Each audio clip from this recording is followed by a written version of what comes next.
I'm Scott Walker and this is Walks on the Wild Side. In today's video, I'm going to be doing some early spring macro photography, as well as showing you some kit you might not have seen before, breaking things and cutting my own head off. So you won't want to miss that. Now, I've been itching to do some macro photography for a long time. It seems like forever since summer ended, when there were insects around and flowers everywhere. And winter's not great for macro photography, but there are still opportunities. You can get frost on grasses, snowflakes on leaves, and even icicles. But we haven't had that kind of winter. Where I live, in the centre of England, we had snow for all of about 20 minutes. So there's not been the opportunities for macro photography recently that I would have hoped for. But now we're getting close to spring and the flowers are starting to break through. So it's time to break out my macro lens and get my first macro shots of 2020. So behind me, we've got a pussy willow showing off its first buds of the year. And I want to find a group of little nice white buds with a nice background, perhaps the blue sky, or there's some red bracken over there that might look nice behind it. Blur out that background, really accentuate those white buds, and perhaps find some that maybe have some raindrops or dewdrops still on them. So let's move on and find our composition. So I've found the composition that I want. I'm focusing on a particular bud here, and I've got the white sky in the background. But the sun is that side of me, and so I need to give the bud a little bit extra boost. So I'm using my silver reflector, and look what happens as I just move the silver reflector in and out. So it gives it that little bit of a boost by reflecting the sunlight. Now, I've also got in place this clamp that's holding the particular twig that the bud is on in place. It doesn't hold it perfectly steady. I still need to wait for the wind to drop, but the great thing is it minimises the movement. And finally, I have my remote release shutter on, so that I don't even have to touch the camera. There should be no shake whatsoever when I take this picture. So I've manually focused, as is really important. And there we go. I love it.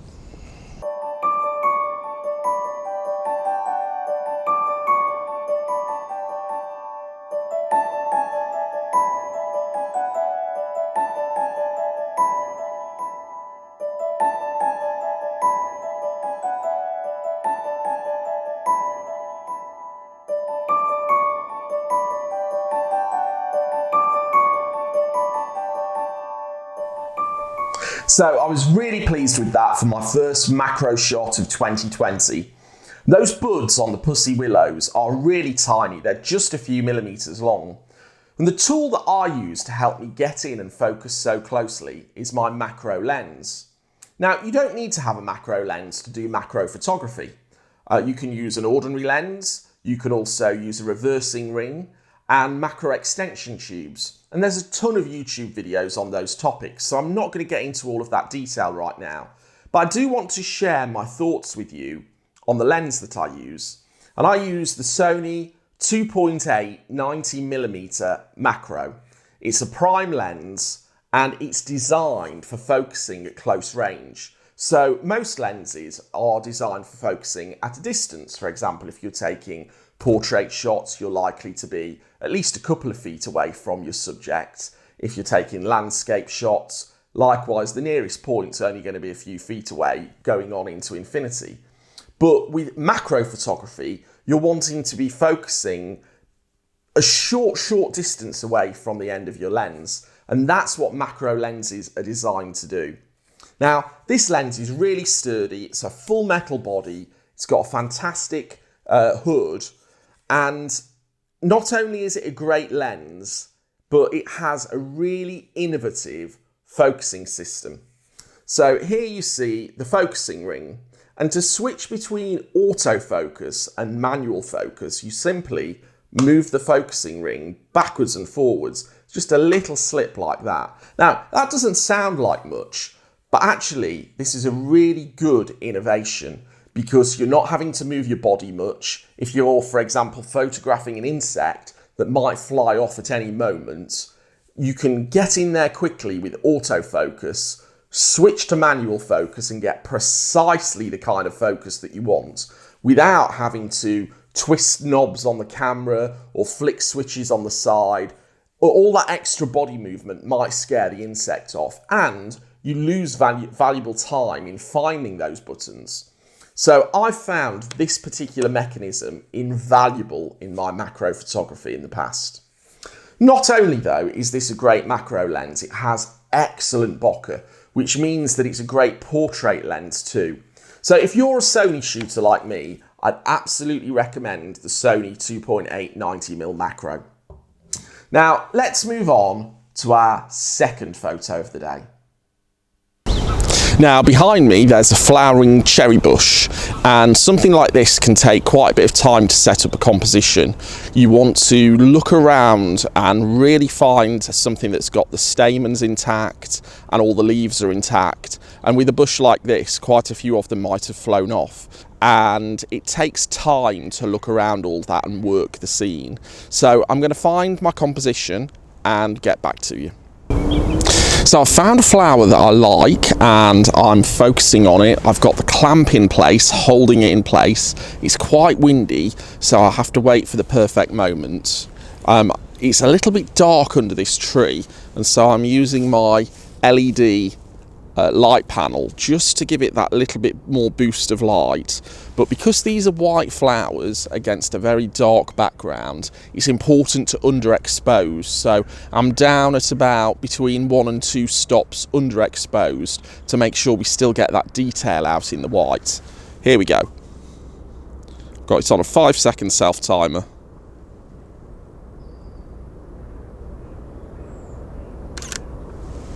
And let's review.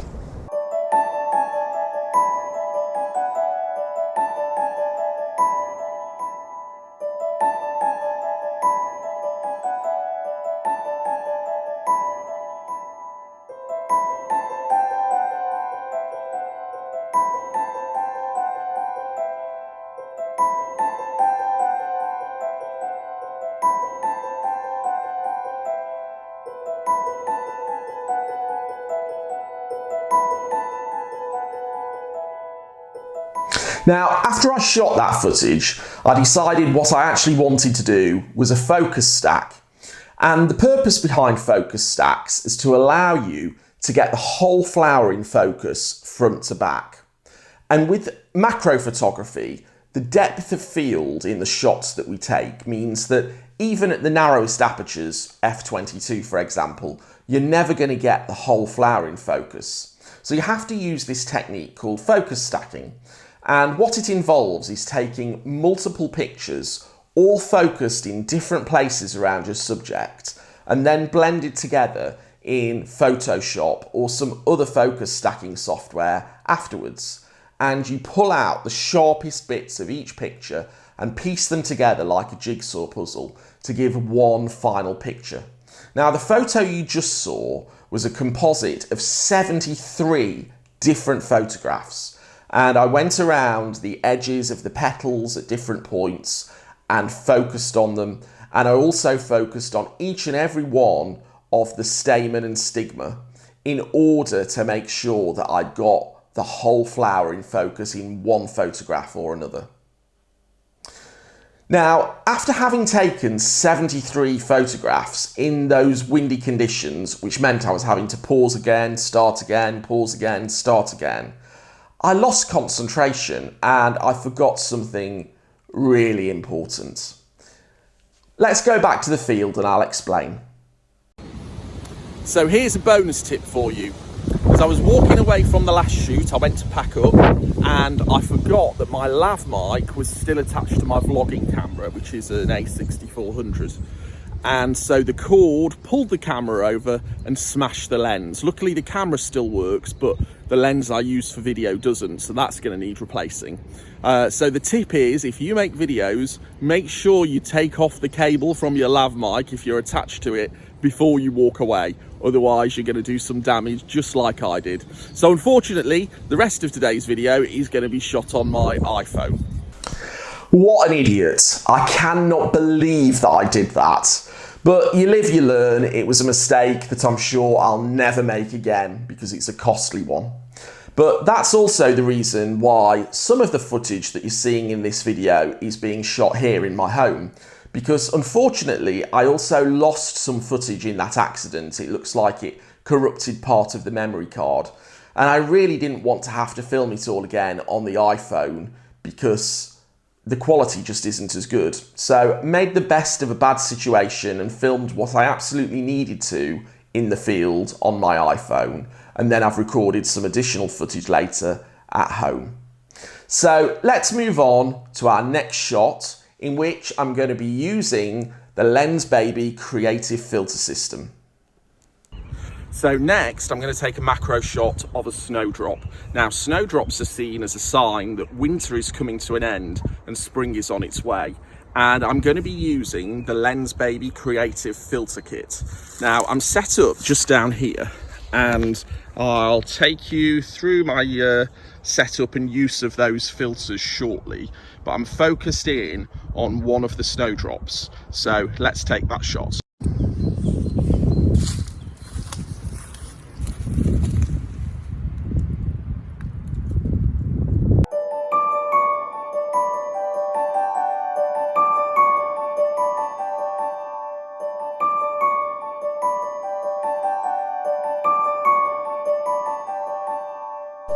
So here's how the Lensbaby Creative Filter System works. You have this adapter ring which fits onto the filter thread of your lens, and around it there are some magnets which move and allow you to attach creative filters such as these. And this one is a classic triangular prism which any 80s wedding photographer will be very familiar with. And in that shot I was using the prism along with this plastic filter which adds a slight tint in there, changes the colour a little bit, and this crystal seahorse. There are a number of other filters. The original kit comes with 3, and I bought the expansion pack to go with it, which is an additional 3. And it comes in these rather nice velvet pouches which keep the lenses protected and clean. I'm enjoying using them so far, and I'm going to carry on using them to see how I can enhance my creativity via these filters. Now, that shot you saw of the snowflake wasn't technically a macro photograph, it was a close-up photograph. And it's important to note the difference. So macro is when you take something and photograph it on a one-to-one scale. Now, what does that mean? So if I take a photograph of a person who is, say, 2 meters tall and replicate them on my camera sensor to be 2 centimeters tall, they're photographed on a ratio of 1 to 100. If I take a photograph of a flower bud that's 1 centimetre long and it is 1 centimetre long on my camera sensor, then that's on a 1 to 1 ratio, and that's what macro photography is. It's 1 to 1. So that photograph of a snowflake isn't technically macro. Now, macro and close-up photography, those phrases get used interchangeably, but it is important to note the difference. But the reason I wanted to take that shot was to test out the Lensbaby Omni Creative Filter System. And it was something I saw possibly about 6 months ago. And I think it's been really designed for portrait photography. And I've seen YouTube videos of portrait photographers using this kit.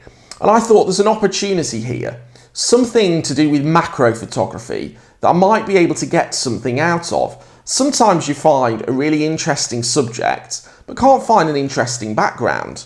And this system allows you to be a little bit more creative without having to resort to over-manipulate the photo in Photoshop, which isn't really my thing anyway. So this allows you to be creative in the field, in camera, through your lens, which is something I quite like. Now, I've only taken the one shot with the system so far, and as I said, I am going to continue to use it and see how I can maximise my creativity through it. But here are the 2 packs that I bought initially. So this is the Creative Filter System. So this comes with the adapter ring, the magnets, and 3 of the filters. And the expansion pack is here, which comes with 3 additional crystal filters. The filter system is about £90 in most shops, and the expansion pack is about £50. So it's not a huge outlay, but it's something that I thought is worth trying. Now, in retrospect, looking at that photo, I think it's a little soft, and it's been made soft by the filters. Now, I'm not opposed to that. I don't insist that every photo has to be tack sharp, and I quite like actually the softness that it's brought. But often with close-up and macro photography, we are looking for really sharp pictures. So this is a little bit of a different dimension to close-up photography. And I look forward to sharing more photos that I get with you as I do more macro photography throughout the year. So now let's move on to our final shot, where I'm going to be using my twin macro flash. Right, so it's now well after sunset, it's very dark, but that's not going to stop me getting one last macro shot. And to do this, I've got my twin macro flash on. And this is different to other twin macro flashes that you see, where the flash sits at the end of the lens. This has these articulating arms that you can move around and put wherever you want. It also has this pilot light, which you can point at the subject to help illuminate it and focus prior to taking the shot. Now, this twin flash is by Laowa, or Venus Optics, which I believe is the parent company. However, when it came, it was branded as Kuangren, so I'm not quite sure who it's from. It's either Laowa, Venus Optics, or Kuangren, but it's an absolutely fantastic macro flash. So let's get set up. I'm going to point my pilot light at this daffodil and roughly focus to start with. About in focus there. Now I'm going to figure out where I want my flashes to be. So I think I want one coming in from the side, and I don't want another one just here illuminating it from the front. So now let's just take a test. Okay, that popped all right. So I'm at 1/16th power, which is looking good. So now I'm ready. Let's just focus in more accurately.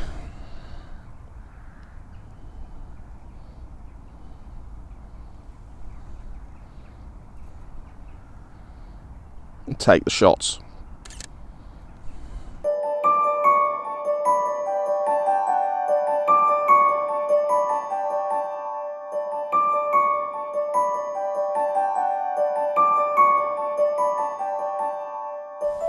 So I really like that final shot of the daffodil, and in using this twin macro flash, I was able to pull out an awful lot of detail without having to get into the realms of focus stacking. Now, this flash is really, really innovative. So the articulating arms, which you can perhaps see a little bit better here than you could in that iPhone footage, really allow you to position the flashes anywhere. And the flash unit allows you to control the power of each of the 2 flashes as well as the pilot light independently. So if you want a powerful side light and then perhaps another light that's a little bit less power so that there's some shadow and reflection, you can absolutely do that. If you want to photograph both above and below so that you don't get any shadows underneath, you absolutely can do that. And other traditional macro flashes don't have anywhere near this level of flexibility. So when I first saw this product on the market, might have been a year and a half ago now, I was really keen to buy it, and I've been using it ever since. This today would cost you about £279, and you can buy it if you're in the UK directly from the Venus Optics website.